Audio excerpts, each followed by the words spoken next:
งคุณโอ้30,000 บาทโอ้เมื่อเวียงก็ได้เมื่อโอ้เฮาเพิ่นได้ตีเสือกเขาบ่ได้ตีหรอกเขาอยู่ในปืนใหญ่โอ้อยู่กองปืนใหญ่กองลังโอ้เขาเนี่ยนะเอาคนก็รอดตายแล้วโอ้บ่ธรรมดาเด้เนาะถือว่าเป็นผู้ต่อสู้กุศลเด้เนาะโอ้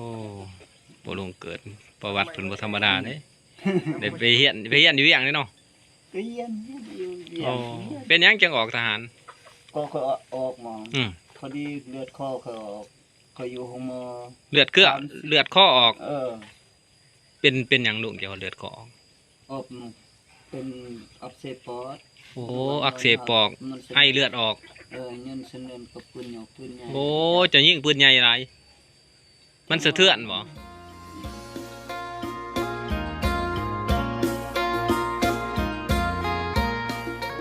เจ้าอยู่นี่เนาะพ่อเนาะจักปีอะไรอยู่นี่YouTube นี่จักปี YouTube นี่ต้องเท่าไรปีแล้วโอ้3-4 ปีแล้วเพื่อนบนอื่นกับบ่มีบ่โอ้ดินอยู่บ้านเพิ่นก็ให้น้องเจ้าอยู่กับลูกเนาะกับหลานลูกของน้องโอ้ลูกเจ้าเองได้พ่อลูกบ่มีนะโอ้เจ้าบ่มีเมียแต่ใดบ่ครับเอาอยู่เทื่อนึงปะกันเติบปีก็ออกทหารเจ้าซื้อใจพ่อลุงค่อยบ่เกิดพ่อลุงเกิดโอ้ซั่นน่ะโอ้เจ้าเองบ่ขุดหนองนี่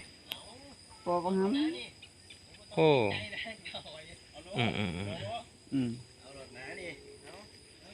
คือไผใหม่เฮือนจักสิดื้อเฮ็ดโอ้เฮือนเพิ่นไฟใหม่ซึ่งเอ้ยเนาะวากเลยคือบ่แอมคักแน่พ่อลุงบ่มีเงินมีคำนั่นแหละโอ้ดินเพิ่นก็กว้างอยู่ได้นี่กว้างอยู่เนาะดินจ้ะเนาะบ่ได้กว้างนะได้บ่เฮกตาร์นึงมาแต่ขี้ก็ได้แล้วโอ้ตานึงเบิ่งนั่นเจ้าบ่มีลูกจักคนบ่พ่อลุงเกิดอยู่พุ่นเดียวเหรอนี่เนาะเอาร้านมาอยู่นำเนาะอันแล้วจ้ะว่าร้านก็แต่น้อยพุ่นนะโอ้เจ้าร้านนี่มาอยู่เจ้าแต่น้อยโอ้อาศัยอยู่นี่เลยเนาะคิดว่าจะมีเฮือนในบ้านนี่ยังบ่มีเนาะบ่มีอยู่นี่หลายปีแล้วเนาะเจ้าเฮ็ดเวียกอยู่ไสอยู่ฟาร์มไก่หั่นเด้โอ้เฮ็ดเวียกอยู่ฟาร์มไก่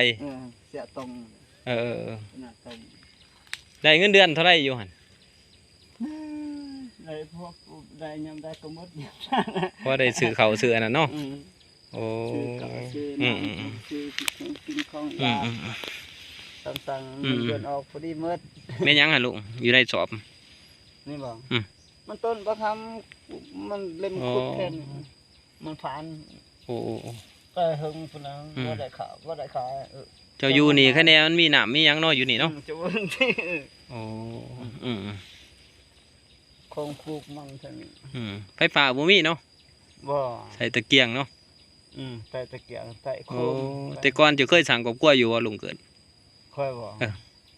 เดือนนึงบ่ทันฮอดสิได้ดอกเดือนนึงบ่อยู่นำกันโอ้เอาเมียเดือนนึงเลยก็ปากันป้ายันเฮาทุกปาจักปีล่ะตั้งเท่าใดปีมองได้30-40 ปีแล้วโอ้แต่เข้าเป็นเบาแต่ครับเป็นเบาแล้วบ่สั่งกับกล้วยเลยเนาะบ้านเกิดเมืองนอนเจ้าอยู่กับนี่บ่กับนี่แหละโอ้กับหลัก11นี่เนาะบ้านเมืองหลวงเนาะบ้านเมืองหลวงเมืองไว้เจียงแข้งจะประสักโอ้ดินนี่ดินมูลมั่งมรดกบ่ได้เนาะดินมูลไอ้น้องเจ้าจะคนแหละ2โอ้ไอ้น้อง2คนเพิ่นไปอยู่ไสหมดแหละน้องอยู่อัตตปือเพิ่นเอาอยู่อัตตปือเพิ่นก็บ่มีดินพวกเขาอยู่อีกอยู่นำดินแม่เฒ่าเพิ่นเพิ่นดีกันบ่อยู่เพิ่นบ่ดินแม่เฒ่าบ่ดีนะพวกเพิ่น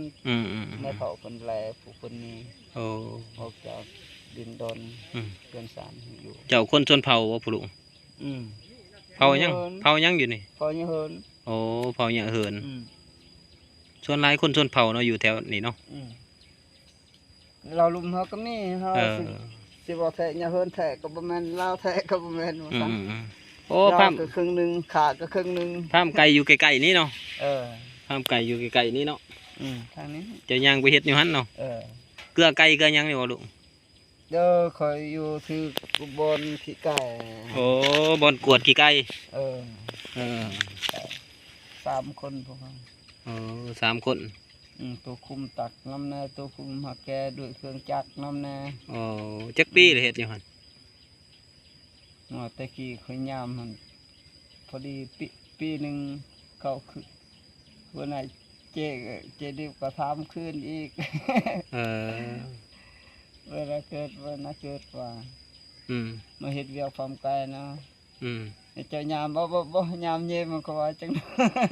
บ่ลงเรื่องก็ว่า อืม กันว่าคอยเฮ็ดอยู่เวียกคุมขี้ไก่คอยสิเฮ็ดอยู่ดอก อืม คอยเฮ็ดซ้ำแห้งคอยเฮ็ดได้ก็ว่า อืมพอเฮ็ดไปเนาะมันอยู่ไกลเนาะลูกเนาะ เออ เจะอยู่กับหลาน2 คนเนาะ อืม ได้เงินมากก็ซื้อของกินของอยากมาอยู่ อืม มาสู่กันกินอยู่นี้เนาะ อืม โอ้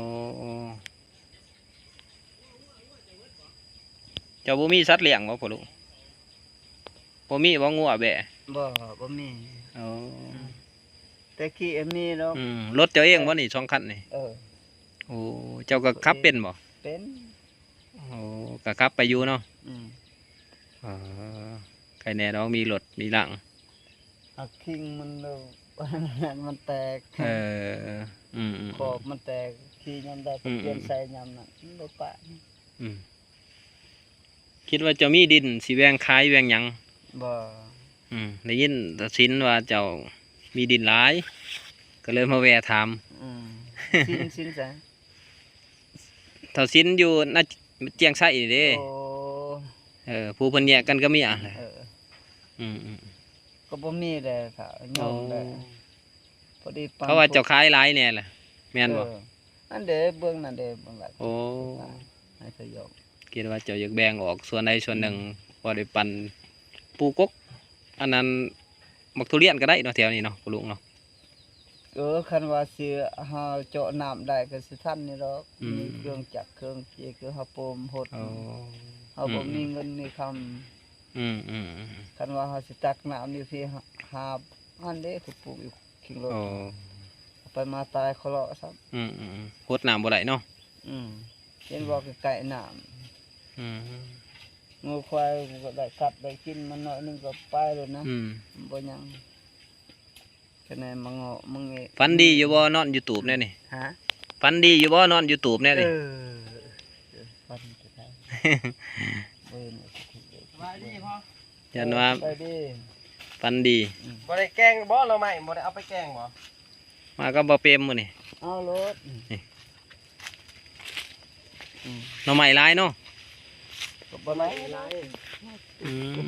ก็ตะ หน่อไม้สังไผกอบักใหญ่ของเพิ่น โอ้มาถามคุณพ่อนี่แหละมาหาวัดแถวนี้จะขายดิน พอเปรมเพิ่นก็อยากได้ดิน เออ คิดว่ามีดินมีหยังแบ่งขาย เขาว่าจะแบ่งขายเรื่อยๆเลยอยู่เป็นหลอก มึงเด้ ก็เลยมาถามเบิ่ง อืม ไหนยังกินแล้งมื้อนี่ จังว่าให้เครียดถึง โอ้ได้เครียด เครียดเป็นยังคืนนี้ก็เลิกบ่ โอ้เจ้าเยี่ยงอยู่นี่บ่พอ บ่เยี่ยมอยู่น้องคุณน้องเจ้า โอ้เพิ่นได้เครียดหลายเด้ มันมืดแหละถ้าย่อมแหละ บ่เป็นหยังคิดว่ามีดินมีหยังโอ้ได้เครียดหลายดีเด้อนี่โธ่แมงวันตอม เต็มกระตุกเลยเครียดเพิ่นบ่ได้ลวกเมียนเนาะโอ้ บ่สะดวกก็บ่ทันประการอีก มันอยากเน่าติใส่ดังไฟดังอันนี้อยู่นี้ อืม โอ้ไฟใหม่เทื่อนึงเลยเถียงเพิ่นนี่เนาะนี่ไฟใหม่วากพื้นที่ บุกหมกนี่ยังบ่ เฮ็ดน้องปลาคักเลยนี่ดินเจ้าเนาะพ่อลุงเนาะน้องลุงเกิด ฮะ ว่าเฮ็ดน้องปลาคักเลยดินเจ้านี่เนาะ อืม ตะกี้อันนี้ก็น้องคือกันนะ โอ้ อืม วิวงามมาลีนี่บ่ขึ้นดอกลูกบ่ขึ้นดอกยังแล้วยัง น้ำมีสุกเลยปลามันน่ามันไปกิน มีสุกเพิ่นว่าอยู่ถึงโอ้ อยู่ทงคนก็น่าหด แข็งแห้งเนาะเจ้าเนาะแข็งแห้งเนาะ เป็นมักมี่บ้างอ่ะ ยังเอาเมียได้เฉยเลยนี่ นั่นแหละ เลยนั่นเนาะนี่แหละ แข็งแห้งอะลี นี่ทีมลงรถลุง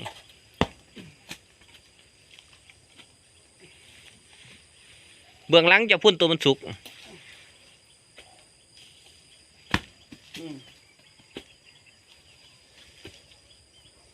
คือน้องมีไอ้กินอีกโอ้ใจดีแท้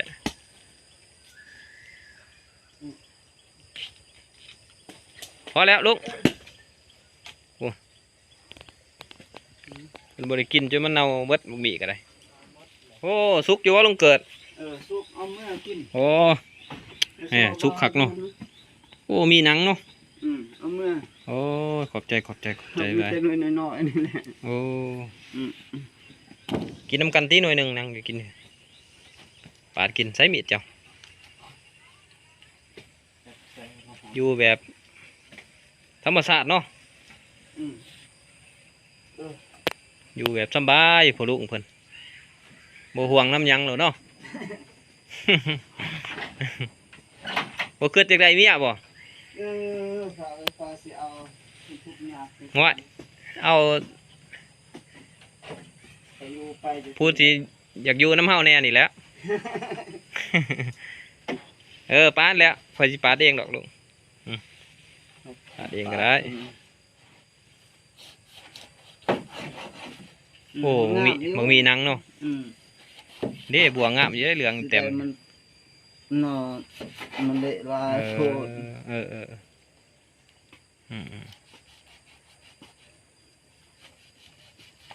นี่เด้ปาดกินเราลูกจ้ะเอาหน่วยหนึ่งเอา2 หน่วยก็พอปูละหน่วยก็ต่อเปรม เอารถ โอ้เจ้าปูงม่วงๆหิมพานต์น้ำเนาะ บ่เป็นหมาขาวอันเด้ปั๊มทิมมันบ่เป็นหมามันบ่มีหมากมีเอ้ย ใหม่แล้วหลายได้บ้านหลายมีพลุกนี่คักโอ้ลุงเกิดเจ้าเป็นทหารเนาะตะกี้เนาะออกจักปีล่ะ มีระหว่าง30 ปลายปี โอ้30 ปลายปี แต่ก็พุ่นนะ ได้ตีเซิร์กน้องเขาอยู่ว่าหลุนเจ้า บ่ได้ตีเตอ บ่ได้ตีบ่เป็นทหารอยู่ไสลุง เพิ่นตะกี้อยู่หมู่ไปเจียงเขาก็ส่ง โอ้เมืองบ่เจียง ส่งมือเวียงพุ่น โอ้ 3 หมู่บ้าน โอ้เมื่อเวียงก็ได้เมื่อ เนี่ย โอ้เฮาเพิ่นได้ตีเซิร์ก เอาบ่ได้ตีหรอกเขาอยู่ในปืนใหญ่ โอ้อยู่กองปืนใหญ่ กองหลัง โอ้ เขาแน่นเอาคนก็รอดตายแล้ว โอ้บ่ธรรมดาเด้เนาะถือว่าเป็นผู้ต่อสู้กุศลนี่เนาะโอ้บ่ลงเกิดประวัติเพิ่นบ่ธรรมดาเด้ ได้ไปเฮียนอยู่เวียงเด้เนาะ ก็เยี่ยมอยู่เวีย โอ้ ง เป็นหยังจังออกทหาร ก็เขาออกมา อืม พอดีเลือดคอเขาออกเขาอยู่ห้องหมอ เลือดเกลือเลือดข้อออก เป็นหยังลุงเกี่ยวกับเลือดข้อออก ออกเป็นอักเสบปอด โอ้อักเสบปอดให้เลือดออก เงินเสนกับปืนหยอกปืนใหญ่ โอ้จะยิงปืนใหญ่หลายมันสะเทือนบ่ อืม เจ้าก็ได้ยิงอยู่บ่ปืนใหญ่ลุง หักไปยิงอยู่หรอก โอ้ดังสนั่นทิพย์เลยเนาะ จักว่าเลย ดังแห้งไปแห้งสะเทือนหมดดินเลยเนาะ ก็บ่ปานใดดอกบ่สะสมนั่นแหละ โอ้122 นั่นแหละ อืม แต่น้ำลูกมันนั่นแหละหาจม ลูกมันหนักเนี่ยเนาะ นักเลยเหงา ซ้ำกุกเสาเลยเนาะลูกเนาะซ้ำนี้เนาะลูกมันเนาะอืม กินไหมนักมี โอ้หลายปีเติบบ่เป็นทหาร พอดีปีหนึ่งพอดีเขาหยุดติอยู่เมืองปะแตนพอดี โอ้อยู่บ่แต้นเจ้าก็ไปบ่ เออ โอ้เซิก 3 หมู่บ้าน เซิกบ่แต้นน่ะไหน เออ โอ้หักบ่ได้ยิงเนาะ สิ สิเข้าไปยิงครูหมู่ก็บ่ได้เข้าดอกเฮา โอ้ ปืนใหญ่ เจ้าอยู่ปืนใหญ่อยู่แนวหลังเนาะ ในหลัง โอ้พวกเขาถือปืนสั่นปืนอันนั้นไว้เนาะเขาไปยิงเนาะ เข้านะ โอ้เออ น้ำบ่อทงมีตึก โอ้ เรือปากบ่อผู้คนเจ็บสอดเขายิง โอ้ใหญ่มาใส่ใหญ่ สาว โอ้มาแต่สวนที่ไปใส่นี่ เอาอันนี้เครื่องข่อยแต่ตก โอ้ ขวาแน่ โอ้มีใหญ่เพิ่นสิมาเอาขวายเพิ่นเวิดหน่อยเนาะโอ้หลายตัวได้ขวายเพิ่นเมียบหนามอยู่โอ้ขวาย6 ตัวโอ้เครื่องจะตากปลานี่เนาะแม่เนาะเป็นพี่น้อง ฝนตก เป็นพี่น้องก็ ปูวางเสาในยังเปียก เป็นเอื้อยน้องกันบ่นี่ น้าสาว โอ้เป็นน้าสาว น้องแม่ จะอยู่ในบ้านบ่ได้เนาะแม่เนาะ แม่น่ะ เออ เพิ่นก็อยู่ แม่ ใน เสี ป่าย แล้ว โดย อยู่ เจ้าประจำอยู่นี่เลยเนาะ ประจำเลย โอ้บ่เปรมเพิ่น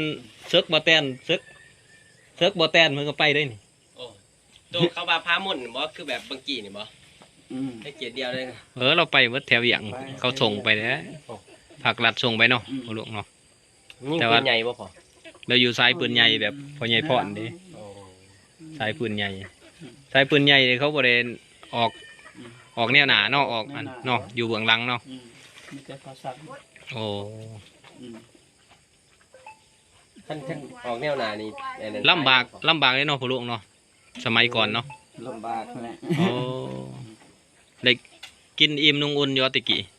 ตะกี้เนี่ยเอาเครื่องเติมกินอิ่มนุ่งลงเครื่องก็ขาดเติม โอ้ขาดเกินๆเนาะ